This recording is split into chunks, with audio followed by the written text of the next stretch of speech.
자, 오늘 우리에게 주신 하나님의 말씀 보겠습니다. 프린트물 받으셨죠? 네네. 네, 새 프린트물의 창세기 4장 12절에서 1절에서부터 12절까지 말씀입니다. 창세기 4장 1절에서 12절까지 네. 찾으셨으면 같이 읽도록 하겠습니다. 처음부터 읽겠습니다. 시작. 아담이 그의 아내 하와와 동침하매 하와가 임신하여 가인을 낳고 이르되 내가 여호와로 말미암아 등남하였다 하니라. 그가 또 가인의 아우 아벨을 낳았는데 아벨은 양치는 자였고 가인은 농사하는 자였더라. 세월이 지난 후에 가인은 땅의 소산으로 제물을 삼아 여호와께 드렸고 아벨은 자기도 양의 첫 새끼와 그 기름으로 드렸더니 여호와께서 아벨과 그의 제물은 받으셨으나 가인과 그의 제물은 받지 아니하신지라. 가인이 몹시 분하여 안색이 변하니 여호와께서 가인에게 이르시되 네가 분하여 함은 어찌 되며 안색이 변함은 어찌 됨이냐. 네가 선을 행하면 어찌 낯을 들지 못하겠느냐. 선을 행하지 아니하면 죄가 문에 엎드려 있느니라. 죄가 너를 원하나 너는 죄를 다스릴지니라. 가인이 그의 아우 아벨에게 말하고 그들이 들에 있을 때에 가인이 그의 아우 아벨을 쳐 죽이니라. 여호와께서 가인에게 이르시되 내 아우 아벨이 어디 있느냐.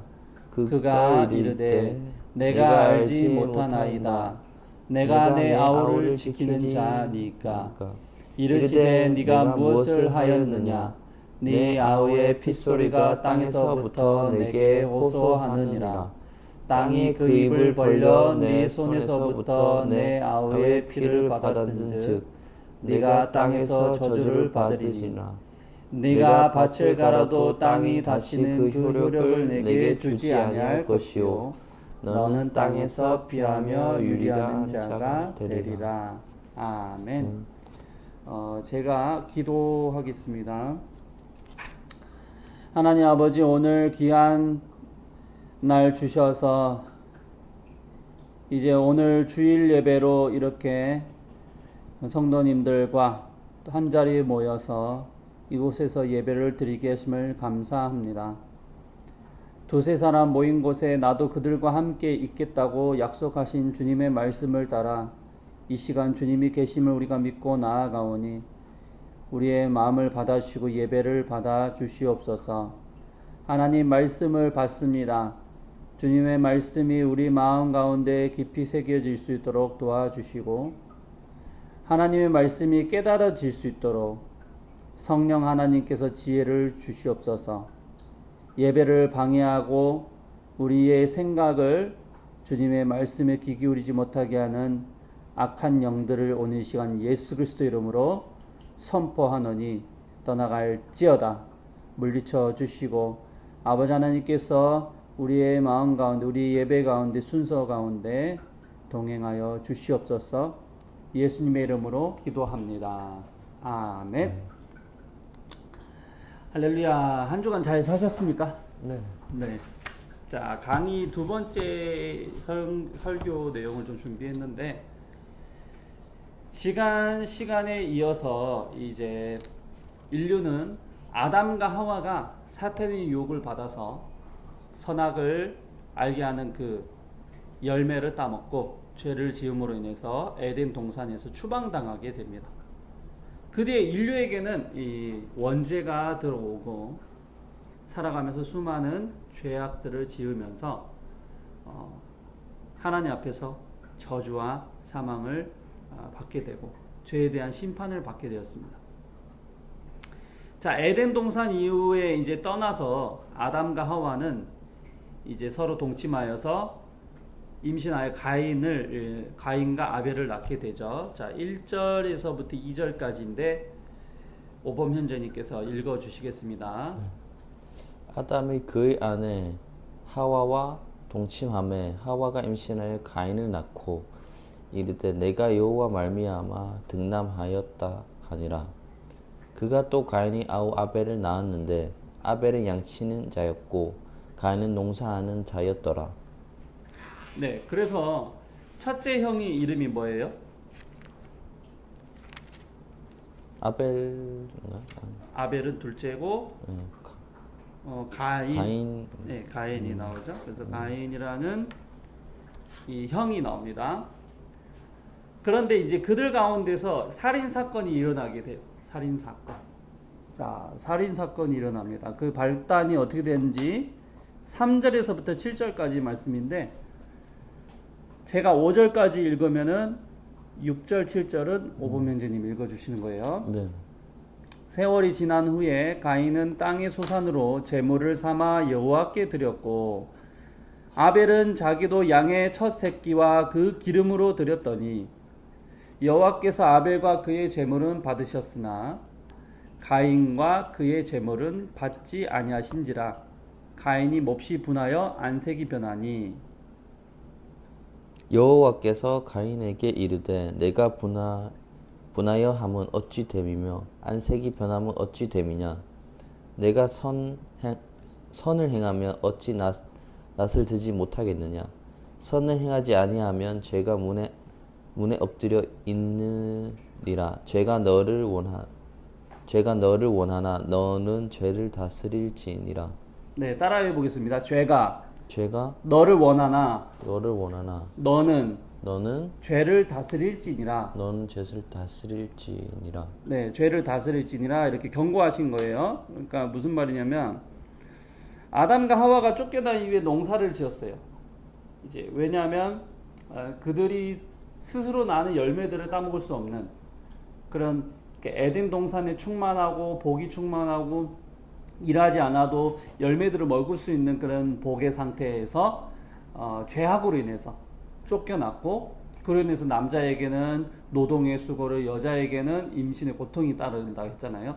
그래서 이제 어쩔 수 없이 농사를 짓고 또는 들짐승들을 잡게 되고 이렇게 해서 이제 생계를 유지해 나갔는데 이 아담과 하와의 아들들인 이제 가인과 아벨도 이와 같이 한 해의 농사를 짓고 또 그 양들을 치고 짐승들을 돌보면서 그에 따른 이제 소산 또는 또 첫 새끼 이런 이제 소산을 얻게 된 거죠.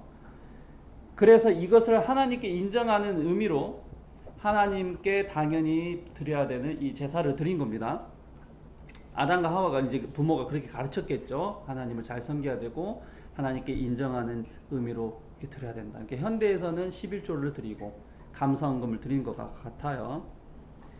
자, 다음 장 넘겨보면 자, 이들에게 하나님께 드려야 하는 제사 방법에 대해서 아담과 하와가 알려줬습니다. 아벨은 첫 새끼와 그의 기름으로 드렸지만 이 가인은 땅의 소산으로 제물을 삼아서 드렸습니다. 여러 차이가 있겠지만 아벨은 첫 새끼를 구별되어서 희생 제물로 주님께 피해 제사를 드린 거예요. 가인은 형은 그저 땅의 소산에서 제물을 삼아서 드렸다는 거죠. 자세한 내용은 안 나와 있지만 구별해서 드린 내용이 없습니다. 그러니까 아벨과 가인이 똑같이 제사를 드렸는데 내용물은 다르지만 구별돼서 드리지를 않았어요. 그러니까 그 마음의 동기가 뭐예요? 하나님께 감사하는 마음이 없겠죠. 자, 우리 그 기독교인들도 크리스찬 가운데서도 첫 열매들을 드리는 분들이 있어요. 첫 열매라는 것은 이 영적인 의미인데 예를 들어서 내가 좋은 직장에 들어갔고 하나님께 계속해서 기도드렸던 내용대로 좋은 직장에 예를 들어서 들어갔어요. 그러면은 첫 월급을 탄단 말이죠. 첫 월급을 주님께 감사하는 의미로 다 드리는 분들이 있어요. 저는 항상 그래 왔었습니다. 그러니까 저도 좋은 교회에서 사역을 한다거나 좋은 직장에서 일을 해가지고 이렇게 좋은 열매들을 이렇게 거뒀을 때에 전체 금액, 이렇게 예를 들어서 100만 원이면 100만 원, 300만 원이면 300만 원을 하나님께 인정하는 의미로, 감사한다는 의미로 예전에 드렸었어요. 그래서 그렇게 신앙생활 하시고 또 가게를 차리신 사장님들은 하나님께서 이것을 다 주님 감사합니다 하는 의미로 다 드렸단 말이죠. 그러니까 지금 그 첫 번째 첫 열매를 드렸다는, 처음 것을 드렸다는, 구별되어서 드렸다는 이 아벨의 이 제사가 하나님께 기쁘게 드려진 거죠. 그런데 가인은 뭐 싫어서 줬다 이런 말은 없어요. 불평하면서 이런 말은 없지만 가인은 그저 이 자신의 첫 소산 가운데서 드린 것이 아니라, 자 볼게요. 4절에 보면 4절에 보면 아벨은 자기도 양의 첫 새끼와 그 기름을 드렸더니 하지만 3절에 보게 되면 가인은 땅의 소산으로 제물을 삼아 여호와께 드렸고 이렇게 했어요. 그래서 하나님께서 이것을 보시고 어떤 사람은 받았다 그랬어요? 여호와께서 아벨과 그의 제물은 받으셨으나 5절에 가인과 그의 제물은 받았다 받지 않았다? 받지 않았다. 5절에. 그죠? 가인과 그의 제물. 가인과 그의 제물은 받지 않은 거예요. 그 제물만 받았다. 또는 가인의 마음은 받았다. 이게 아니고 가인과 그의 제물은 받지 않았다. 자, 마음 상태가 하나님께 감사함으로 드리지 않았다는 거죠. 이게 이제 구약 시대로 따지면 예배인 거예요. 우리가 지금 예배를 드리잖아요. 예배를 드릴 때에 우리의 마음이 하나님께 정성되게 구별되어서 일주일 동안 하나님을 생각하고 또 하나님께 드릴 11조나 감사헌금을 따로 준비해서 하나님께 드려야 되는데 전혀 감사한 마음도 없이 막 그냥 기분 나쁘게 또 이걸 내가 왜 굳이 드려야지 내 건데 이러면서, 또 그리고 하나님께서 가르쳐 주신 방법대로 드려야 되는데 피해 제사 양으로 잡아서 속죄 제물을 드려야 되는데 그렇게 하지 않고 자기 마음대로 됐다는 거예요. 그래서 하나님께서 받지 않았다.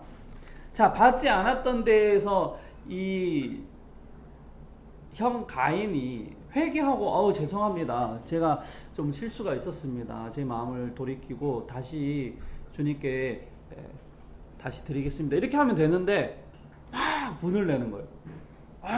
왜 내 거는 안 받아주고 왜 내 동생 것만 받아주고, 하나님은 그렇게 나를 차별하시는 분이냐고 막 이렇게 하면서 막 분을 낸 거예요.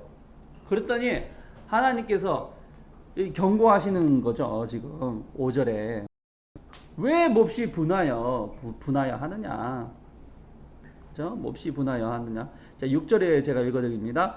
여호와께서 가인에게 이르시되 네가 분하여 함은 어찌 됨이며 안색이 변하여 함은 어찌 됨이냐.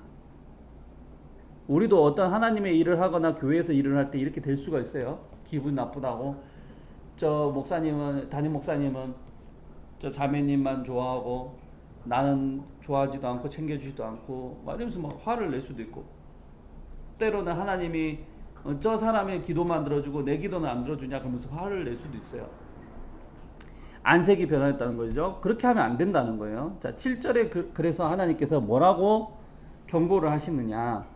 너가 큰 사건이 일어날 것 같다. 너를 통해서 이 나쁜 일이 일어날 것 같으니 죄를 좀 다스려라. 이렇게 얘기를 하시고 있는 거예요. 너가 선을 행하면 어찌 낯을 들지 못하겠느냐. 선을 행하지 아니하면 죄가 문에 엎드려 있느니라. 죄가 너를 원한다. 죄 짓기를 네가 원해. 그리고 죄가 그것을 네를 원하기 때문에 너는 죄를 짓지 말고 다스려라. 그러니까 하나님은 전지전능하신 분이라 했죠. 모르는 게 없으셔요. 앞의 일도 내다보고 계시고 숨은 그의 행위도 다 알고 계셔요. 그 하나님께서 가인의 마음속에 자라나는 그 질투와 시기로 인해서 동생을 쳐 죽일 것이라는 것을 알고 계셨기 때문에 너가 그렇게 유혹에 받아서 죄를 짓지 말라고 경고를 하고 있는 겁니다. 자, 8절 한번 읽어주세요. 8절. 하나님은 가인의 마음속에 자라는 분이 결코 사는 것이 아니었기 때문에 죄를 다스리라고 미리 경고를 하였습니다. 네, 그건 이제 학문의 8번 항문이었고, 자, 그 다음에 9번 읽어주신 다음에 10번까지 읽어주세요. 네, 그러나 가인은 그 말씀을 듣지 않고 동생 아벨을 쳐서 죽이게 됩니다. 8절 읽습니다.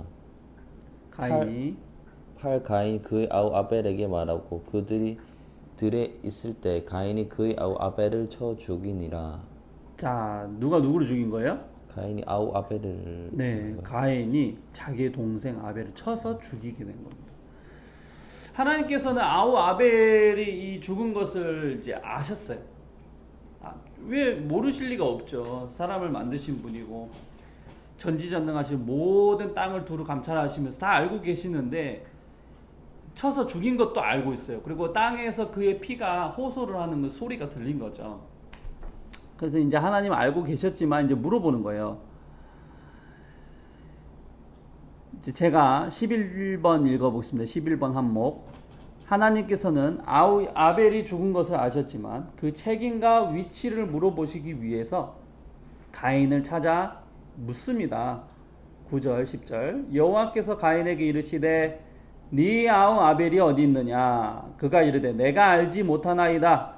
내가 내 아우를 지키는 자이니까. 이르시되 네가 무엇을 하였느냐. 네 아우의 핏소리가 땅에서부터 내게 호소하느니라. 이렇게 말씀하십니다. 하나님께서는 가인의 이 살인죄에 대해서 분명히 경고하셨지만 듣지 않았을 뿐더러 자신의 책임이 아니라고 이렇게 하나님 앞에서 반항을 하고 있는 거예요. 잡아떼면서 거짓말까지 하고 있고 내가 내 동생을 지키는 자입니까? 내가 굳이 동생을 지켜야 됩니까? 라고 이제 죄에 대해서 자신의 잘못에 대해서 회개하지 않고 오히려 적반하장식으로 나오고 있죠. 결국 그의 죄에 대해서 하나님께서 벌하십니다. 자, 11절에서부터 12절까지 13번에 나와 있는 11, 12절 같이 읽겠습니다. 땅이 그 입을 벌려 내 손에서부터 아우의 피를 받았은즉 네가 땅에서 저주를 받으리니 네가 밭을 갈아도 땅이 다시는 그 효력을 내게 주지 아니할 것이요 너는 땅에서 피하며 유리하는 자가 되리라. 자, 가인은 이때부터 밭을 갈아도 효력을 주지 않습니다. 그러니까 하나님께서 물론 그 아담의 잘못으로 인해서 밭을 갈아서 너희들이 그것을 소산으로 먹고 노동의 수고를 통하여서 너희들이 살아갈 땀을 흘려야만 그것을 통하여서 먹고 산다 이렇게 했지만 노력을 해도 결실을 못 맺는 이 저주를 받게 된 거예요. 살인죄, 인류 최초의 살인죄를 통해서 가인에게는 밭을 갈아도 효력을 주지 않는, 너에게 열매를 주지 않고 곡식이 없을 거고 이렇게 된다는 거죠. 형통하고 잘 되는 복이 없어진 것입니다. 그리고 땅에서 피하면서 유리하는 자가 될 것이다. 그러니까 땅에서 많은 사람들이 저 사람이 바로 살인자입니다 하면서 쫓아와서 저 사람을 욕하고 또 때로는 또 죽이려고 할 것이고 그래서 이제 피하면서 다니게 된다는 것이죠. 자, 큰 2번 본론입니다. 자, 양과로 1번의 타락한 인간의 죄성 따라하겠습니다. 타락한 인간의 죄성. 네, 타락한 인간의 죄성입니다. 자, 1번 읽어주세요. 가인은 하나님이 기뻐하시는 방법으로 제사를 드리지 않았고 마음을 다스리라고 했는데 순종하지 않았습니다.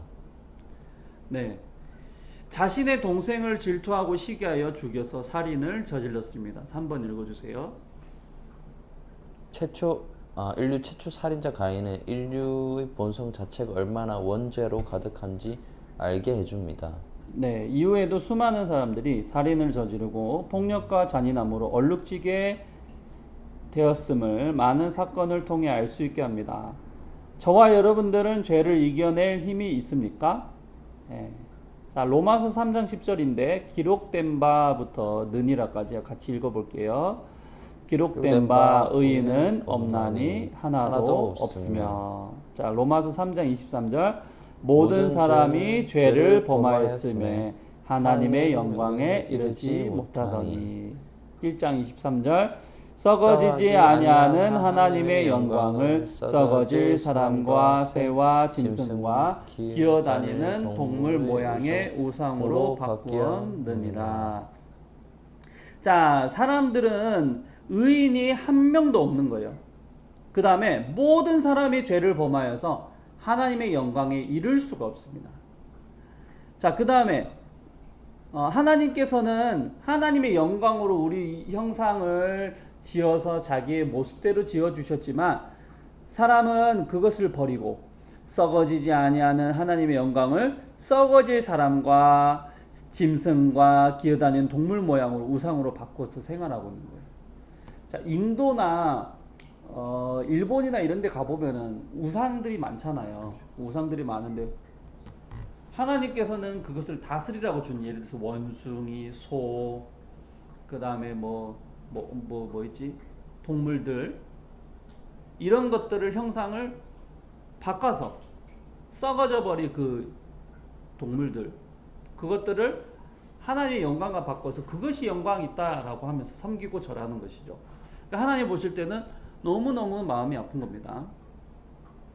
자, 6번. 어떠한 사람도 스스로 의인이 될 수 없습니다. 사람 본성 자체가 의인이 될 수 없고 스스로 늘 이렇게 가인처럼 몹시 화내고 분내고 막 마음에서 짜증이 일어나고 이렇게 된다는 것이죠.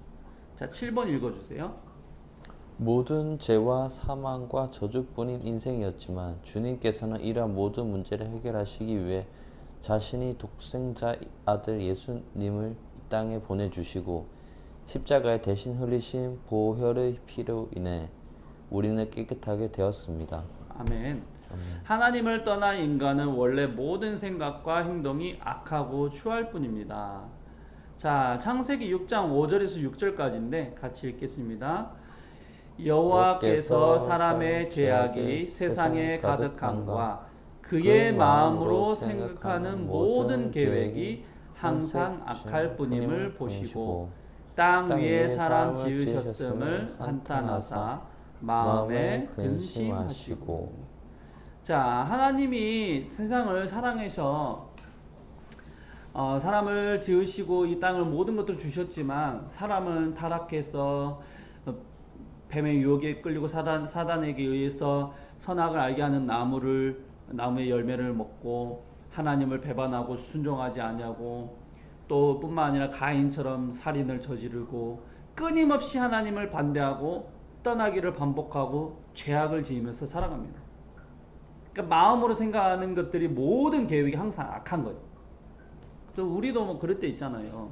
성령 충만하지 않고 하나님이 우리 마음 가운데 없으면 신호등도 그저 불법으로 그냥 지나갈 수도 있고 빨간불 때 지나가고 쓰레기도 마음껏 버리고 동물도 때로는 죽이고 벌레도 언제든지 뭐 발에 치는 거니까 죽이고 긍휼히 여기는 마음이 없다는 거예요. 여기 벌레를 죽였다 해서 죄가 아니고 사람을 사랑하지 않고 이웃을 섬기지 않고 술 취하기 좋아하고 담배 피기 좋아하고 마약하고 때로는 사람을 죽이고 원수 갚으려고 하고 우리에게도 그런 마음이 있어요. 뭐 사람을 꼭 칼로 찔러서 죽이는 것뿐만 아니라 저 사람 나를 마음 아프겠어? 나에게 모욕을 줬네? 저 사람 어떻게 갚아주지? 이런 마음이 있잖아요. 그게 다 뭐예요? 마음에 악한 것들이 우리 속에서 나오는 거예요. 근데 그렇게 하는 것은 우리가 선택하는 것이지만 우리의 마음 속에서 하나님이 주신 생각이 아니라 사단이 우리의 마음 가운데 그런 생각들을 심어주는 것입니다. 자, 다음 장. 큰 양과로 2번 허물과 죄로 인해 죽을 수밖에 없던 존재. 같이 한번 따라해 봅니다. 허물과 죄로 인해 죽을 수밖에 없던 존재. 뭐로 인해서 죽을 수밖에 없던 존재예요? 허물과 죄로 인해서 죽을 수밖에 없던 존재죠. 자, 에베소서 2장 1절에서 3절인데 같이 읽겠습니다. 그는 허물과 죄로 죽었던 너희를 살리셨도다. 그때 너희는 그 가운데서 행하여 이 세상 풍조를 따르고 공중의 권세 잡은 자를 따랐으니 곧 지금 불순종의 아들들 가운데서 역사하는 영이라. 전에는 우리도 우리도 다 그 다 가운데서 우리 우리 육체의 욕심을 따라 지내며 육체와 마음에 원하는 것을 하여 다른 이들과 같이 본질상 진노의 자녀이었더니. 이게 예수님을 믿기 전에, 그리고 우리가 예수님을 믿고 나서 거듭난 변화된 삶을 살기 전에 모습이 어땠다는 거예요? 바로 허물과 죄로 인해서 죽을 수밖에 없는 존재였다. 그때 우리는 세상의 풍조를 따르고 공중권세자를 따르고 이렇게 됐다는 거예요. 그러니까 타락한 이후에 사람은 가인처럼 살인자가 돼요. 거짓말하는 자가 되고 비방하는 자가 되는 거예요. 또 시기하고 질투가 가득해요. 그렇지만 에베소서 2장 1절의 말씀처럼 예수님께서 죽을 수밖에 없던 우리를 십자가의 사랑으로 대신 형벌을 당하시고 우리를 위하여 그 벌에 대한 심판을 대신 당하신 것입니다. 예수님을 알지 못하고 하나님을 멀리 떠나 있던 우리는 세상의 풍조를 따르고 공중의 권세 잡은 자, 즉 불순종의 아들들 가운데 임하는 영, 그러니까 악한 영, 다른 말로 하면 쉽게 말하면 사탄을 따랐다는 거예요. 사탄의 아들처럼 행했다는 것이죠. 자, 반괄호 4번 한번 읽어주세요. 하나님을 하나님 멀리 떠난 상태. 상태, 즉 죄인이 된 상태는 다음과 같습니다. A, 이 세상 풍조를 따름, B, 공중의 권세 잡는 자를 따름, C, 불순종의 아들 가운데서 역사하는 영을 따름, D. 육체의 욕심을 따라 지냄. 네, 욕심이 맞습니다. 욕심. 욕심 맞아요. 욕심. 오타 났어요. 2번 육체와 마음을 원하는 것을 함. 자, 5번은 제가 한번 읽어볼게요. 육체의 일은 다음과 같은 거예요. 갈라디아서 5장 19절에서 21절인데 육체의 일은 현저하니 곧 음행과 더러운 것과 호색과 우상 숭배와 술수와 원수를 맺는 것과 분쟁과 시기와 분냄과 당지는 것과 불량과 이단과 투기와 술 취함과 방탕함과 또 그와 같은 것들이라. 전에 너희에게 경계한 것 같이 경계하노니 이런 일을 하는 자들은 하나님의 나라를 유업으로 받지 못할 것이요. 자, 한번 6번 읽어보세요. 반대로 성령 거룩한 영을 따르면 다음과 같이 됩니다. 쭉 읽을까요? 네. 오직 성령의 열매는 사랑과 희락과 화평과 오래 참음과 자비, 양선과 충성과 온유와 절제니 이 같은 것을 금할 법이 없느니라. 그리스도 예수 사람들은 육체와 함께 그 정과 욕심을 십자가에 못 박았으니라. 네, 아멘.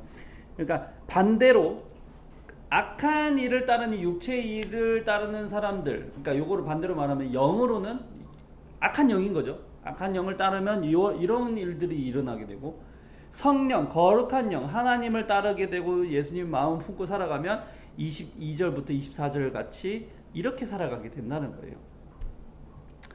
자, 반가로 7번. 우리는 하나님을 멀리 떠나 죄를 따르는 자들에게서 돌이켜서 예수님께 나아가야 합니다. 그럴 때 우리에게 성령의 열매를 맺으면서 살아갈 수 있도록 힘을 주시는 거예요. 그러니까 저 보세요. 우리는 우리 마음 가운데 늘 생각하는 게 거짓말해야지, 변명해야지, 악한 생각해야지, 욕이 나오고 뭐 또 때로는 짜증도 내고 뭐 차 타면서 막 폭력적으로도 하고. 근데 이런 것들을 이길 수 있게 만드는 거는 우리 안에 예수님의 마음을 품으면 되는 거예요. 아까 말했던 성령님을 따르면 성령의 열매가 나오게 되는데 사랑이 생기고 희락이 생기고 화평, 내가 가는 곳마다 다 화평이에요. 그 다음에 오래 참은 인내가 생겨요. 막 누가 뭐라 해도 그걸 꾸준히 참고 참을 수 있는 오래 참을 생기고, 자비, 어떤 구제가 필요한 사람들이라든가 어려운 사람 이웃을 보면 긍휼히 여기는 마음으로 그들을 도와주게 되고, 양선, 충성이 생기고 온유와 절제가 막 생기는 거예요. 자, 9번 읽어주세요. 반괄호 9번 천국으로 들어가는 문은 좁고 험하지만 영생으로 인도하는 문입니다. 네, 우리 이처럼 천국으로 들어가는 문은 착하게 사는 것이 진리 가운데 있는 것이 때로는 좁고 험해서 힘들어요. 그렇지만 영생, 생명으로 인도하는 문이기 때문에 우리는 그렇게 따라가야 돼요. 13절에서부터 14절까지 제가 읽어드리면 좁은 문으로 들어가라. 멸망으로 인도하는 문은 크고 그 길이 넓어 그리로 들어가는 자가 많고 생명으로 인도하는 문은 좁고 길이 협착하여 찾는 자가 적음이라. 그러니까 우리가 예수님을 믿고 영생을 얻기 위한 그 생명의 문으로 들어가는 길은 오늘 예배를 드리는 것처럼 찾는 자들이 적어요.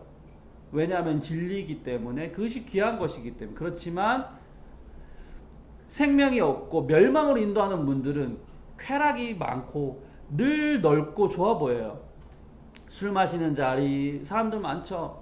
또 뭐 클럽 같은 데도 가보면 재밌어요. 세상에서 살고 그 다음에 우상을 섬기고 우리 마음대로 살고 돈이 우리에게 명예를 주고 행복을 주지만 그것이 넓고 크고 보기 좋은 화려한 것이지만 끝에 가서는 멸망으로 인도하는 문이라는 것입니다.